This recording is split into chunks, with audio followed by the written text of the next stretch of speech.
We've hit record here with Eleonore Jarry, Gabriel Sundaram, and Jeffrey. The band is back together again. It's been a few months since we recorded like a standalone TechPoutine podcast, so happy that we're chatting.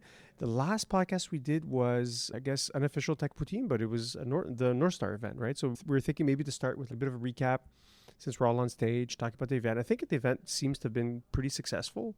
At least the feedback we got and people were happy. My main KPI was like, was it worth a founder's time? And everyone I've spoken to said, yeah, that was worth my time because like they're busy people, right? So maybe a bit of a roundtable. What do you guys think? Improvements and stuff for next year? I think I can say it because I did almost nothing on the organization of it. But I think you're being way too humble because people like are still talking about this event like 2 months later. And I heard really amazing feedback from every type of audience that was there, which I think for me was what made North Star a bit unique is the students, the student founders, the regular founders, quote unquote, the VCs, which were not supposed to be invited, but there was a few of them who sneaked in there. I think everyone just felt like, wow, it feels like that Montreal magic that we haven't seen in a while, at least post-COVID. So I think that's something to do again. But what made North Star really special was that not necessarily just one-time event, but you do it maybe once a year. Like it just bringing that kind of crowd together. It's very hard to replicate multiple times over. So I think that's definitely to do again with that kind of caliber of speaker. But what's the good, right frequency of it? I don't know. I would say that a lot of people who missed it talked about it a lot. Oh my God, I can't believe I wasn't there. I heard it was so great, and it was great. And to your point, I'm not sure what it was, like whether it was it'd been so long since there was an event of this type, or people are just happy to get back together. But there was this feeling of something really magical happening. Like every speaker that was there, every guest was like spot on. Like often you get one or two people, whatever, but it was like every single person was really good. And that created an amazing vibe. So I hope we see another one soon, and that those who missed it will attend this time and have a great event. So kudos to you, Gabriel, and you, Nectar, because as Eleonore said, we didn't do much of the organizing. We played a role on site, but not much in the prep. So great job, guys. Thanks so much. I agree that the decision to have different types of founders and different panels was really a success.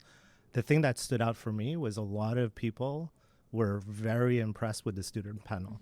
And people kept saying how they really were surprised, maybe is the word that came out, how advanced and how mature the student founders were in terms of their thinking around go-to-market, around building their companies, around fundraising. And so it really just, for me, highlighted that we need more opportunities to shine a light on these founders who are maybe not at Harley's stage or even at Malik's stage or Andrew's stage, etc. But founders who are in the trenches have like really important things to share. Yeah, and so thanks for the kind words. we'll take the kudos and maybe give some people a little bit of the behind the curtains kind of thing. This was done on a napkin. Like this was done like we found I think 2 months or 3 months before the Harley accepted, and we're like, oh shit, okay, now we need to do it. So it's like organizing the event. We have to also quick shout out to the McGill Ventures and HEC La Base team because they were like huge help. It was just like not just me and Gabriel. We had this team of like really young, hungry people that were like doing this all like pro bono, just like helping us. And like we had a Slack channel that was active, it felt like 24 hours a day. But to your point, Eleonore, there was this thirst for IRL. So like getting people together, I think that was part of it. The other part that helped create some of the FOMO was there's 2 parts of the event. It's like organizing it, speakers, brief, location, logistics. But then we also didn't have open registration. It was like we wanted a curated audience, which meant we were constraining like the supply of the tickets, which maybe helped contribute like, oh, fuck, I didn't get in. But because we wanted to have an event just dedicated to founders. Like that we felt that was a big part of it. I think there was a lot of feedback before the event in terms of the number of founders that were attending startup community type of gatherings. And so we were very conscious about wanting to make sure that it was mostly represented by founders, even though investors are an important part of the community, service providers, etc. I think it's important to give founders a place for them to hang out and be together. I think on that point, like really good lesson learned for any even small events you're doing in the future.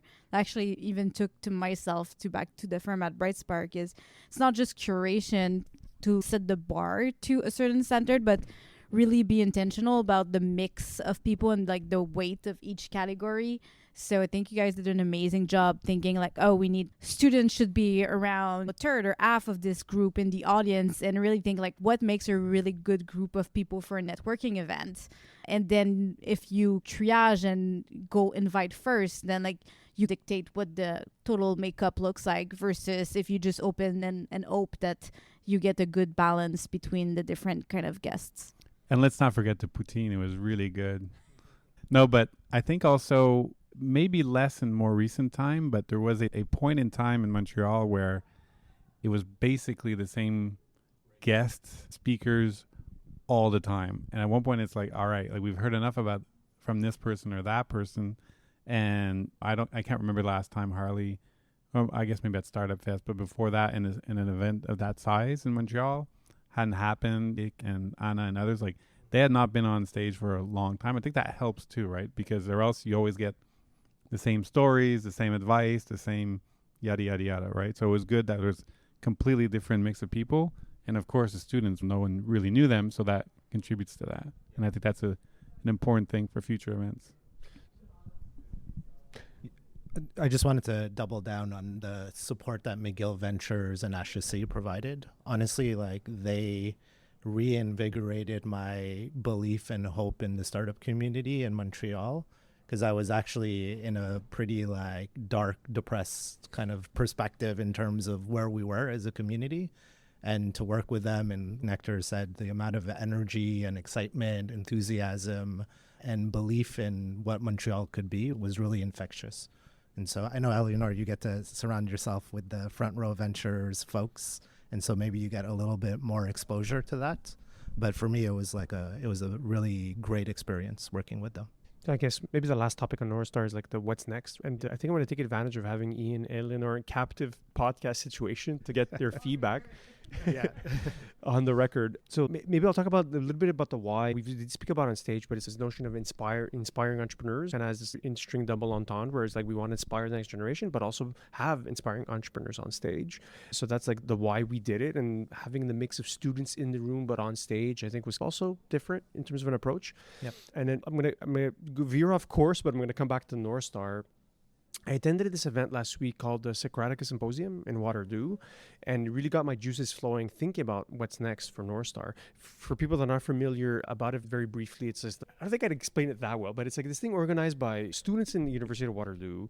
The thing started 3 years ago, literally in a classroom, and this year's edition filled up like the Waterloo Arena, like 2,500 people were in the place, and the energy and the vibe was just like off the charts. We had 330 people in North Star. This thing was like 10x bigger, and with world-class production, kids like working, like I say kids tongue in cheek, but like these young adults working all-nighters to pull this thing off.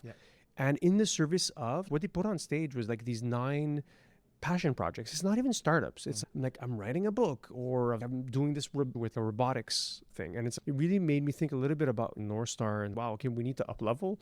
We need to think bigger, because what those students at Waterloo pulled off was just like nothing short of miraculous in my view. And also to your point, it's like the kids are all right. They're going to be all right. Like in the sense of the next generation, not too bad. So yeah, in terms of like bringing it back to North Star, I think we need to do it again next year. I'd love to maybe poke Ian and Eleonore and like maybe some ideas on how we should do it. But my initial thinking is we had so many people we had to refuse, unfortunately.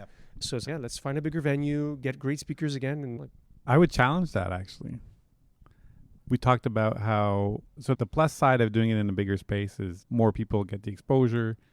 But there's also, we talked about how the fact that it was so curated had a big impact on, or we think had a big impact on the result of the event. And at the end of the day, the whole thing was broadcasted after. And so if you didn't miss it and you really wanted to see it, you could see it.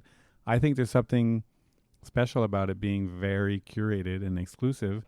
And I remember I invited a couple VCs, and they're like, you guys said it wasn't for us. Why are you inviting us? And maybe we are more careful to actually only have it exclusive to entrepreneurs in the same room, but rather than having, I don't know, 300 students and 30 VCs, maybe it's 330 students, no VCs. You know what I mean? Like, maybe we're more careful with who we let in, but I think that exclusivity and, hey, I got a ticket, I got invited, is a big contributor to the wow of the event.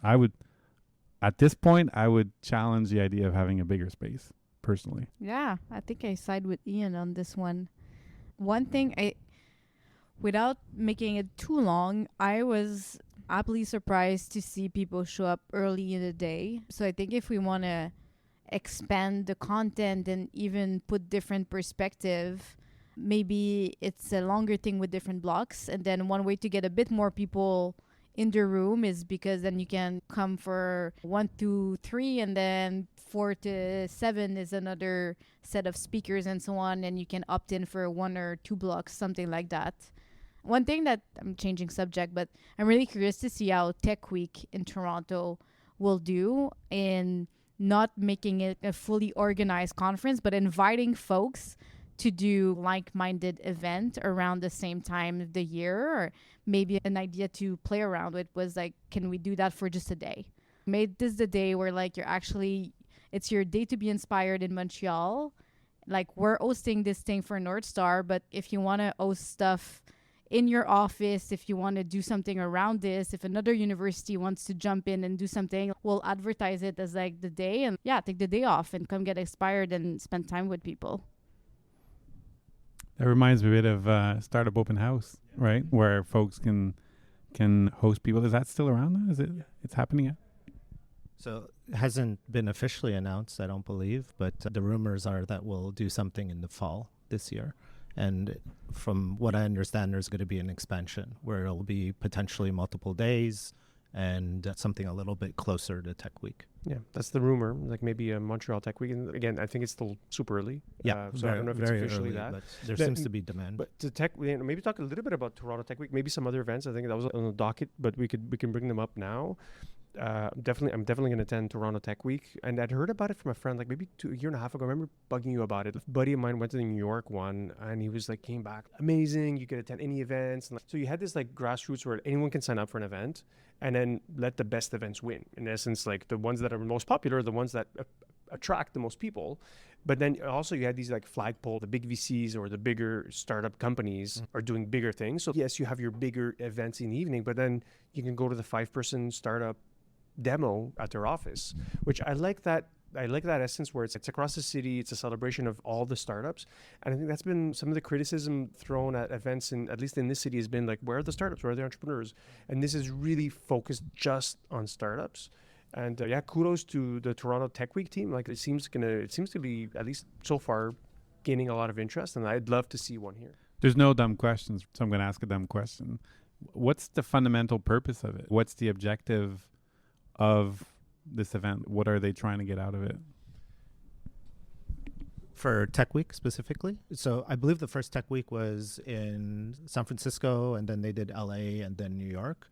It's really a way for them to celebrate the tech community in those cities and to create more exposure so that people who are interested locally, but also from outside the city, can come see what's going on. Very similar, you're right, very similar to the spirit of Startup Open House that LP, Catherine, and I started about 10 years ago, pre-COVID, but over a longer period of time, and not just with the intention of giving people access to startup offices, but also creating content. And so I think Eleonore was talking about that part of it. There's content that's created. And so people can choose to do whatever they want, really. There's no rules. Yeah. And I think the idea of like, why now Toronto is Collision was in Toronto for, I think, 3 or 4 years. And it was a huge success in bringing also folks from the US to Canada. I think it became like the place where the US investors and the high profile entrepreneurs would show up to Canada. But most of Collision happened outside of Collision. Yeah. It was all the night cocktails, and this is where the networking happened. So I think the idea of Amit and the folks behind Tech Week were just like, listen, like we were already kind of holding a bit this conference on our shoulders with the side events, just make this great week, and people will keep it. And it's around the same time the way as Collision was in the past. So I think that's the spirit also of why now. And speaking about Collision, I think Web Summit or Collision is moving to Vancouver. Yeah, Web Summit is in Vancouver this year for the first time, and I'm looking forward to see how it's gonna turn out. Yeah, I think it's just exciting to see different formats of events that are happening. So I'd be excited to see a tech week in Montreal, but that doesn't take away from the importance of an event like Startup Fest, right? You need multiple types of events. You need multiple types of content. Startup Fest continues to be like a cornerstone of the startup community, and it pulls in a lot of people from outside of Montreal, and it's a big kind of rallying card for the city. Yeah. Since we're on the topic of events, just a shout out to some of the more recent ones, like what the guys did with Studio 555 or 555 nights. Forget the exact name. I've been to a few of them. Incredible. Like the energy, similar to Socratic in the sense of it's not startups. It's just like projects, like very embryonic projects. And then the team spends a lot of time highlighting them and curating the presentation, making the content really cool, and then it attracts a really smart crowd. Have you guys heard of the 555 events that are happening in the city? So really great grassroots, again, really invigorating my excitement about Montreal. But university students, I believe, from McGill started to organize this event, which was inspired by events that are happening in Toronto and other cities. The format's pretty straightforward. It's a group of people who are presenting. They have 5 slides that they can present on any topic. They have 5 minutes to talk. And then after the presentation, there's 5 questions. And so I think the first one that Nectar and I went to was on McGill campus in a pretty cool, very cozy, off the beaten path type of space. And the room was packed with students. Like, I don't know how many, Nectar, 80 students or so. In the middle of the winter, I think it was January or something. And the energy was just so great. Like, people were really excited. And people were just nerding out. Like, they're really passionate people about crazy topics like invasive species, or someone did a talk about some sort of meditation. I can't remember what are some of the other ones, but just very passionate people talking about stuff. And for me, it was really eye-opening because it just goes to show, tying back to North Star, like Harley crushed it. Harley was so amazing in terms of the storytelling and the delivery. And Shopify is such a great, successful company, but the student entrepreneurs were equally as interesting to hear, even though nobody had heard about their companies. And so a lot of times it's not just the success of the company, it's really the passion of the entrepreneur that really gets people's juices going. On the theme of grassroots, I feel like, not to get into politics, but like everything that's been happening with tariffs and stuff like that has actually accelerated some of these initiatives, right? Jesse Rogers, who's someone that I've known for a long time, who's in Waterloo, like the amount of events and things happening that he's sharing about happening in Waterloo right now is just skyrocketed. It's like crazy now. These things, another initiative that's grassroots, this 555 thing, North Star, like it's really picking up. And I think that is probably the silver lining in all this politics that's going on, is like Canadians are saying, fuck, we got to get together and do something about this. And I don't think that's specific to tech. And when you talk about Harley, when he talks about entrepreneurship and Montreal being such a great place to be an entrepreneur, he's obviously enabling that through technology, but it's not necessarily tech. And I just feel like that's really picking up a lot lately, which is good. Yeah, I think just like 2 threads to pull on here. Like I find events and what we're talking about is closely correlated to the health of the ecosystem. So to your point of, I think last pod we were talking about, like it seems like we've had a bit of a lull, especially at least in Quebec, but now that feels like it's changing. Like it feels like we're turning the corner, and part of it is like people creating these events and stuff to highlight a lot of the cool efforts. And then a corollary to that is what's happening on the geopolitical scene, right? And our neighbors to the south and some of the obviously trade tensions. I think the impact, at least on when it comes to tariffs, probably limited in terms of like software, but at the same time, it's something that we need to be like super focused on in terms of a sector just overall, right?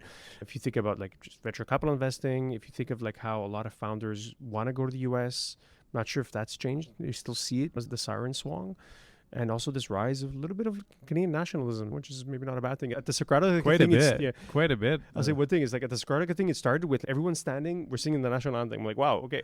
So yeah, to your point, I think there's reasons for optimism, but at the same time, like it feels like the biggest threat we faced in the country's history almost.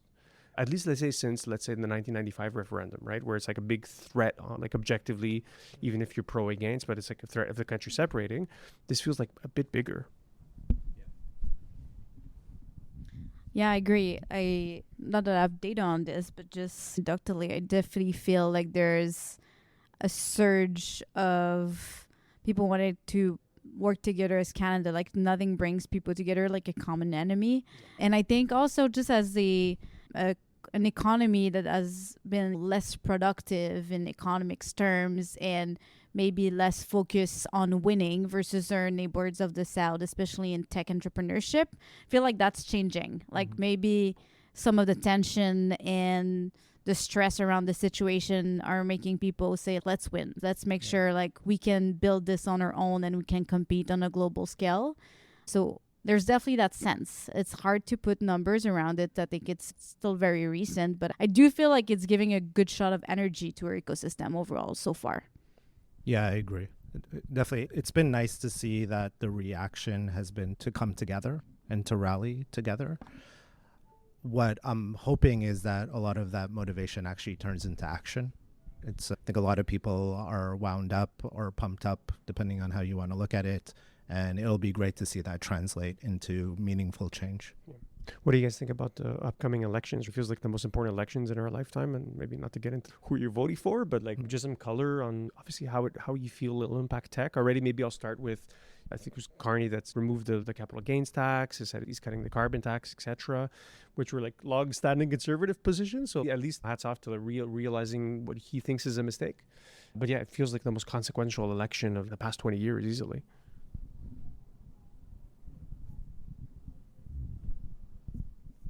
No comment. We don't want to get political. I'm definitely undecided as a voter. I feel like I need to get educated a little bit more on both of the candidates. I'm a little bit biased as an entrepreneur to favor somebody with operating experience in the business world. But definitely both candidates have interesting talking points. I think what's nice to see is that there's a change in perspective. I think there's a focus on running the country in a little bit more balanced way. I guess historically that's been more of a conservative kind of ticket to run, but it looks like the Liberals are running on that as well, or depending on who you're talking to, are stealing that talking point. But I'm just happy that we're getting back to more of a common sense approach to running the country. It's definitely interesting. I'm sure everybody's watching what's going on in the States with Trump and Doge and everything. I think a lot of people have expressed to me privately, like, we want some of that mentality to be brought to Canada. And you're starting to see more entrepreneurs as well in Canada, probably inspired by the All In podcast guys and Elon Musk being more vocal about politics and actually expressing their opinions. So it's interesting. I didn't see it 5 years ago, 10 years ago. People would very rarely share an opinion.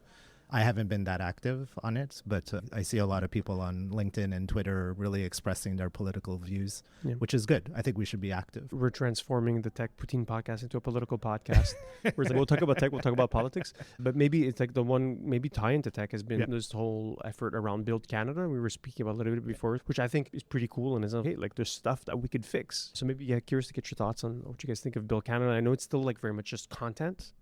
But raising awareness and ideas. Following the content, a lot of the ideas that have been proposed, I think, are great. I think, as I was saying before, I'd love to see how we can go from ideas to action. Maybe that's the entrepreneur in me. I just want to move. But I think it's nice to realize that, hey, we have the option to just rewrite the rules. We don't have to stick with status quo. And if something hasn't worked for decades, doesn't mean that we have to keep doing it the same way. And so it's nice to see people putting these proposals forward. I'd like to see, I know locally there hasn't been anyone who has written a memo yet, but I'd like to hear from more people in Montreal and actually across Canada and hear what their perspectives are in terms of things that we can do to help make the country run better. I also won't comment on a party or another. I think, Yeah. like, as you said, like we're at a time where we need a strong leader. And I think somewhat as we say in tech, when you have like the peacetime and the wartime CEO, I think we need like a wartime prime minister right now, because it's a different mindset than how Canada's been operating over the past decades. I like, as Gabe said, where there's maybe more voice coming from different industries closer to politics, or people are more engaged. Obviously, what we see happening in the US right now is completely crazy, and there's a reason why, you know, private industry and politics are two separate things. And when it's merged and there's no way to stop personal interest to get in the way, is very scary. I don't think we'll get there in Canada, but having a few great business leaders, not necessarily in tech, but just people who are supporting some industries in Canada and have an amazing vision closer to government, I think that's a really good thing for us as a country. Yeah. I'm biased as a ex-product manager, but I always tell this to anyone I mentor in product, the answer is always with your users. And so the more time that you spend talking to them and listening to what they have to say in terms of what the problems are, that's where the solutions will be. I was just going to say, I can certainly relate to the wartime CEO, peacetime CEO. Like, we definitely need a wartime prime minister. I think tech can play a role in this, but it's not just about tech, right? It's like the entire country needs to step up. And if only tech steps up, then you got situations like Elon Musk going crazy in the US, right? It's not just about us, and we got to play our role. But no doubt, like, we got to stand up for ourselves, and we should not be pushed around, and we're not going to be the 51st state and all that stuff. Like, it's just, to me, all of that is just nonsense, and we got to stand up for who we are and fight back in the right way, not violently, obviously. We can't just have people walking all over us, and we just got to stand up. Yeah, we could talk about the U.S. intentions and what they're trying to do, but yeah, maybe beyond the scope of this conversation. But yeah, definitely disagree with the execution, but I get the high level of what you're trying to do, right? Bring back manufacturing to their country, and we should be thinking along the same lines. So to your point, Eleanor, okay, it feels like we've been snoozing for decades now. It's like maybe it's time to wake up. And I think we're a little bit biased here, and maybe not an eloquent segue. We live in the early stage world, right, of technology. And clearly, I think four of us believe this is the future of where society is going. So we should be spending more time investing, helping companies here. I would maybe throw it to Eleanor as to, like, last time we said, gray, uncertain, like, horizons in terms of early stage tech. What are your thoughts evolved since the last recording? And there's been more ink spilled about in Quebec in particular. Last year wasn't great. So what's your outlook today? I'm pretty bullish for the future in Quebec and in Canada in terms of early stage. I think if you look at the data, 2024 wasn't great, especially in Quebec. And I did feel that also on the ground in terms of the early stage deals getting done, tough like raising funds. It's all kind of one big circle. And we didn't see that much like entrepreneurs came to pitch with big visions, where I feel like in the past 2-3 months that has completely changed. We're seeing a really good deal flow. We're seeing companies raise larger rounds, like with big ambition. We're seeing rounds get competitive, or again, just a data point. And sometimes these things can be really cyclical. So it's hard to build an opinion. But although the political and economic market is still TBD for 2025, I think on the early stage front, I'm seeing really good things happening. It's interesting to see how, again, I mean, some of us around the table were very actively involved in the tech scene during the last financial crisis in 2008, and some of us for the one before that in 2000. It's just interesting to see how, again, there's this financial crisis that has happened, whether it was a tech recession or broader than that, at the same time as there's a massive shift that's happening from a technology perspective with AI. And so in 2008, there was the financial crisis, and there was mobile that was happening at the same time, and arguably cloud that was maybe part of the 2000 kind of wave up. But I think this years, like 24, 25, 26, are going to be some of the best vintages for the funds. And I sent Nectar, I sent you that snippet from, I think, Harry Stebbings, where it was showing the performance of founder funds, and their '07, '08 vintage was so great, right? Yeah, it was like insane. I can't remember what the number was, but really great performance. Like, I think if I had money to invest right now, I would invest in early stage. I would put money in the accelerators, because I think at the same time, I think I saw a stat, 60% of seed funds in the US have run out of money or shut down. So you have a lot of seed funds that have shut down, not a lot of capital that's going around, and at the same time, a lot of innovation that's happening because of AI. I think one thing, as we're talking about VC, and this is not a VC podcast, but it kind of links also to entrepreneurship, is with AI being like a very new way to build companies. Even if you're building an AI company, you're just being like building AI first, and like your spend is very different. Maybe you have less folks on the team, but more GPUs to cover and so on. And what we're seeing in, especially in the US, is just also like the way to fund some of these companies must be very different. Or maybe the future of what we call a SaaS company today is a company that can, if you find product market fit easily, you raise one big seed round and then you never raise again, and you're cash flow positive, or you fund your growth because the ROI and the payback is so easy to predict, then it's not equity. So I think like the face of venture will not completely change, but it has to evolve. And I think the funds will be able to position themselves and build fund models that can adapt to some of these new realities, will be in a much better shape to capture that value. Yeah, the realities of the companies that are starting today are very different from 15 years ago, where you'd meet a founder like, hey, how's it going? Great. How big's your team? And based on the size of your team was like dictating or showing how great you were doing. Now it's the smaller your team, almost the better it is, because you're using all these tools and need less capital, see profitability faster. Like the whole thing is just completely changing. But it used to be, badge of honor. I've got 100 people on my team. Oh, shit. You must be doing something well. Today it's like, why the hell would you have 100 people on your team?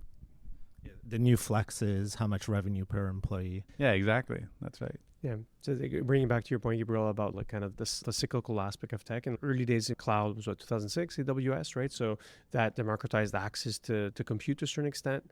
Then mobile democratized access to distribution. So everyone has this. And today it's going to be content, right? With AI being able to, and content, I would also bundle in software in itself, right? So each cycle brings an order of magnitude in terms of, or a step change of decreasing costs or some kind of capability. So that's the kind of exciting part. And you mentioned that, what's the expression? Seed trapping has been the new thing, right? What's that? So, I haven't heard that. to the trend that Eleonore was talking about, it's like you raise one round, you raise a seed, and then you bootstrap for the rest of the duration, that you're cash flow positive. You need less people. And to your point of the mentality, the founder mentality of like, how many FTE do you have? That's not important. Maybe dividends is a good thing. Some people are calling it one and done.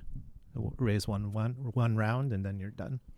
And so definitely possible now, right? You're seeing a lot of great stories of companies getting to scale in terms of revenue and impact with very small teams, 20, 30 people. And I mean, with the startup I'm working on, definitely that's the mindset that we're on. You just feel super powered with all of the new tools. Yeah, like we saw, there's been a few well-known examples of this. Like I think the most popular one these days is Cursor, right? Like they managed to go to 9-figure ARR in 18 months with a team of 30 people or something. I'm getting some of the numbers wrong, but that's the type of scale. Yeah, which is crazy. And I'm already seeing it here locally. Like a lot of founders we're talking to have that same mindset you just mentioned of, no, like we're not going to try and raise 100 million. That's not the badge of honor. Diluting yourself and having strangers in your cap table is not the thing. But that's really interesting, right? Because we've talked here on this podcast many times about how there's lack of seed stage capital.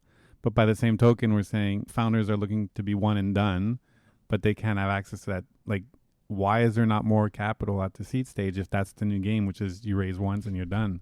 I think it's just lagging, but it's coming. I've seen more and more of the Series A folks come downstream. And on that one round, the seed strapping, like you need a good round together. So like you can't just get a bunch of 250K checks. Like you need a lead, and you need a lead who understands. As a VC, my perspective also obviously is like, you do that round, then there's no up round. So the value in your book as a VC stays there. So you need someone who understands that model And can pulling live that with off as a founding team is not easy. We're saying it's what people are aspiring for, but it's not, oh yeah, hey, I'll figure it out. That's easy. We'll just do it like this. It's Of hard course. to pull off. Yeah, and I think that model works well in a more traditional SaaS business. If you're building deep tech and revenue is like your 5-6 years, then obviously you'll need external capital to build for a few years. So Yeah. it doesn't apply to any kind of venture-backed businesses. Yeah. I think the reason a lot of people are seeing the ability to scale is typically when you start to hit that inflection point, the areas that you start to hire really aggressively in is like SDRs, BDRs, customer service, customer success. A lot of these categories, you're able to use AI to get a lot of efficiency. And so you don't need the same size teams anymore. Plus, we don't need developers anymore, right? Like the AI is going to write code for them and everything. That's Mark's plan. I'm curious, Eleonore, from your perspective, you mentioned, I mean, there is that reality that some startups might raise one round. What are you guys talking, or how do you see that as an investor? It seems like there's alignment from like a fundamental level, less dilution, more upside. Does the pressure of being able to mark up your investments outweigh the benefit of reducing dilution? I think it really depends on the firm and where you are in your fund history. If you have a DPI track record, then your own investors that we call LPs might be okay with that story of, listen, the portfolio will look flat for a little bit, but we're building a ton of value and here are the KPIs proving it. But if you as a firm need to prove that you can return cash to your investors and that the value is growing, then that might be a bit of a challenge. I think that's why just as an industry, we need to have those conversations on how the models might be evolving so that the entire like chain of capital is supporting these new ways of building and funding businesses. And as an entrepreneur, it's always to make sure you have like pure alignment with your investors on what are we trying to do here and why are we raising this round. Conflict arise when there's different vision of that. Yeah. Ian is smirking. Yeah. I mean, the last reason you should raise is so that your valuation can go up, right?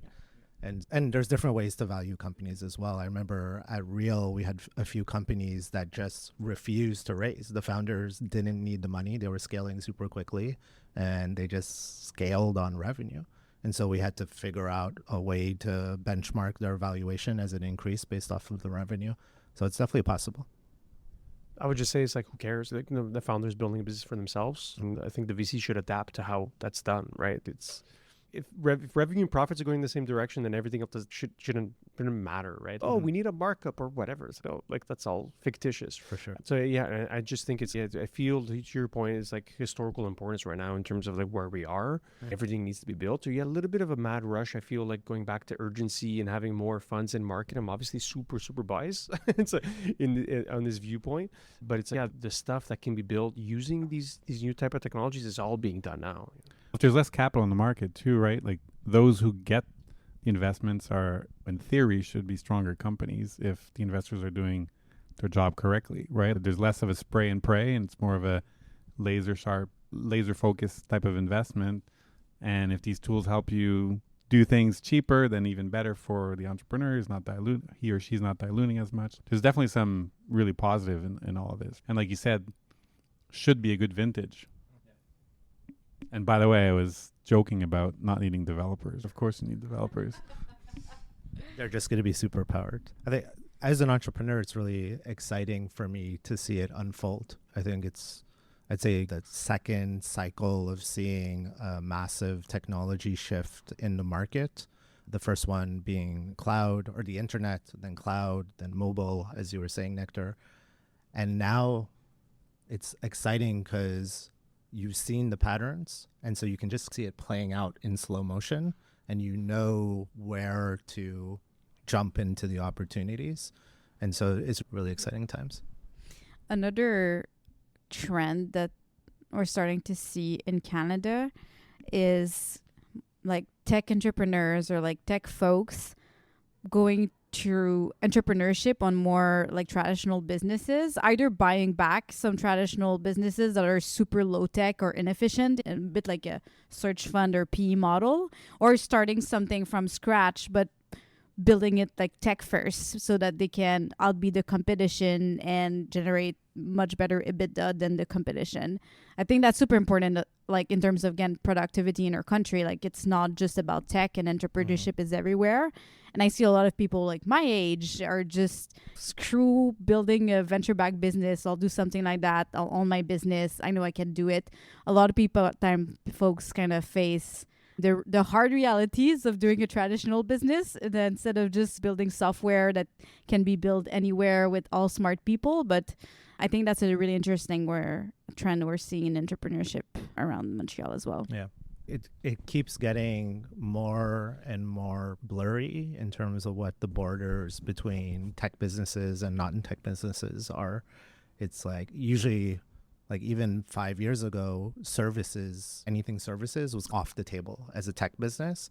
Now with AI, it's, oh my God, there's so much opportunity to use AI for all of these different service type of businesses.